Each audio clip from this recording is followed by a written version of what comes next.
Would you look at the time? It's the end of November, and No Nut November has finally ended. Did you fail or succeed in no nutting? Because I sure as hell did not give a damn about this challenge. Today, I'm here to spread some good old degeneracy to you guys. Welcome to 2024's 4 hentai games I've tried after No Nut November. 5 sounds better than 4, but I'm too lazy to do more than 4 games. So 4 it is. Anyway, let's just jump into it. First up, we'll take a look at this game called Loretta's Brand New Job. In this game, you play as 2 newlywed couples, and their story involves the letters N, T, and R. Before starting the game, you can choose to play from the cuck's perspective or Loretta's. I highly recommend starting from a cuck if you want to be fully immersed in the story. Playing as the cuck, your objective is to stop the guy who is going to bang your wife, and he looks like Jeff Bezos. Every day, Mr. Amazon will try to use hypnosis to mind control Loretta, and you could choose to interfere before the worst happens, or you could just let it happen. A thing I really like about this game is that if you decide to let Mr. Amazon do whatever he wants with Loretta, you can vaguely see what they're doing with their tiny character sprite, and it makes you wonder what exactly were they doing. It gets you curious and builds up anticipation. Then, when you start playing from Loretta's perspective, you'll be like, oh, so that's what they've been doing. She was sucking his... Maybe the gameplay wasn't that great because all you will be doing is just walking around and triggering events. But it will be worth it for the phenomenal scenes this game has to offer. Fantastic art style, great voice acting, and NTR. What more could I even ask for, really? Which is why I highly recommend trying out Loretta's Brand New Job. It's a great H game with the only flaw of having no actual gameplay. I think anyone would enjoy this game unless you hold a deep hatred for NTR, which you're missing out, man. Come on, give it a little try. It's not that bad. Moving on to the next game. We have a game called 𝐻𝑒𝓃𝓉𝒶𝒾 Bumpkin Utaka. In this game, you play as a little boy named Utaka, and he's just doing some boy things, getting late to school, playing with his friends, and stealing porn magazines. You know, the usual boy activities. The summer holiday is starting tomorrow, and Utaka is going to visit his grandma for the entire summer holiday. Fast forward to the end of the holiday, Utaka is back and she's actually a girl. What? And she had an insane growth spurt that turned her into an adult-looking woman?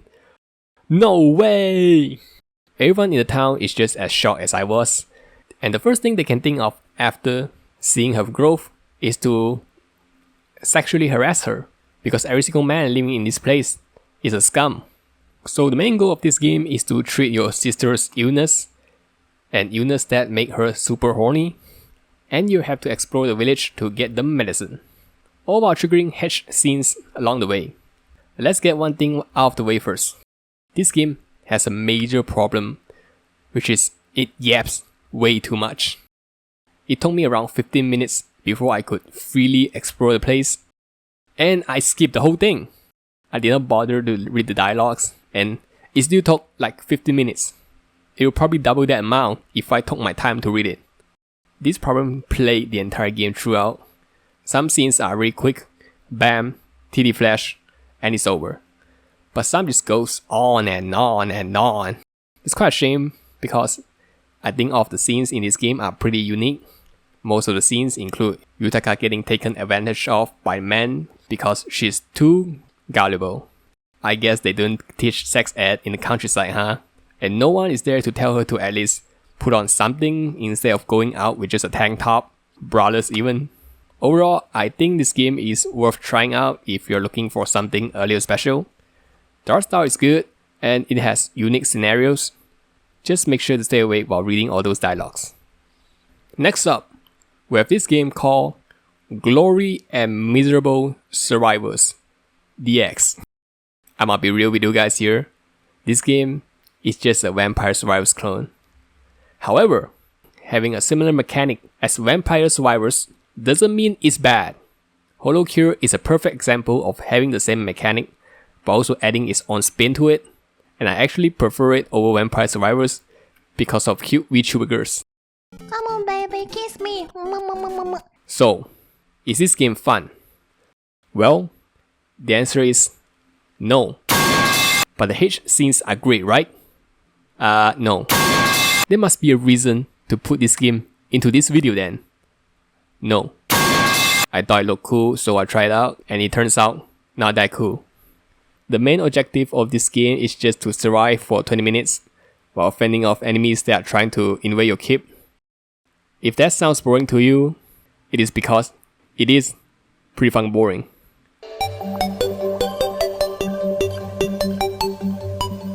I was so zoned out the entire time I was playing the game, and there's one time when I didn't notice a boss had breached through my defense line and destroyed my keep, making me start over again, all because I was looking at my phone instead of playing this game. Okay, the gameplay is absolute ass, but how were the H scenes then? So, there are multiple characters in the game, and every single one of them has their own goals and objectives. During the playthrough, if your character has received enough damage, their clothing will get damaged and it looks good, I guess. If your character dies or your keep is destroyed, you'll get a game over scene that is kinda okay. There are also some bad ending scenes that you could watch, which is decent enough. Supposedly, every character has their own happy ending that you can reach as well, but I don't know how to get it. Maybe I need to finish every stage in the game, but I don't think I want to waste another 20 minutes just AFKing, doing nothing. In conclusion, Glory and Miserable Survivors DX is a game with a great name, because you sure will have a miserable time playing it. I don't recommend getting it unless you have a lot of free time on your hands. At last, we'll be looking at this game called Dead End City. As you can see, the one thing the devs seem to be struggling with is making a proper title screen. Like, what the hell is this? It looks like the kind of games you can find on Newgrounds. The lore is written right here, and the main character's background can be found here. I guess there's no proper opening to this game. Let's ignore that horrendous UI design and focus on the gameplay. So in this game, it's Slay the Spire clone. Alright, even though this game is nowhere as good as Slay the Spire, it's at least more fun than Vampire Survivors clone.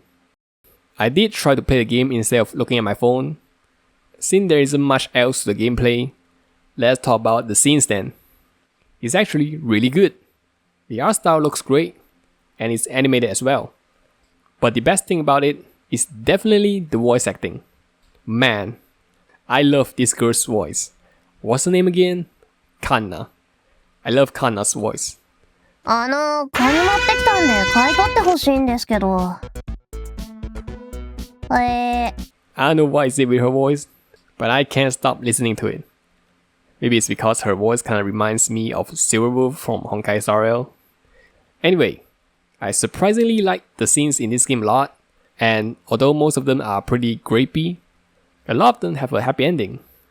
For example, there's a scene where a guy uses a hypnosis app on Kanna, and you know, the same old usual. But they actually end up together and the guy uses his hypnosis app to make some big cash. So they're both super rich. It's the first time I've ever seen the usage of hypnosis app that could end up with a good ending. Overall, I think Dead End City is worth trying out, and I recommend it. It has a decent gameplay and H scenes. The only problem I have is probably how little time it took for me to beat this game. It took me around an hour or two to fully complete the game, and there wasn't much else for me to go back to after finishing the game, other than H scenes of course. And that concludes this year of 4 games I've tried after No Nut November. Time sure flies by within the blink of an eye, huh? One more month and it'll be 2025 already. And looking back at it, 2024 is such a shit year. I mean, my channel got removed and I'm forced to start over again. But let's put those depressing things aside and let us enjoy for what is about to come. Christmas. All I want for Christmas No!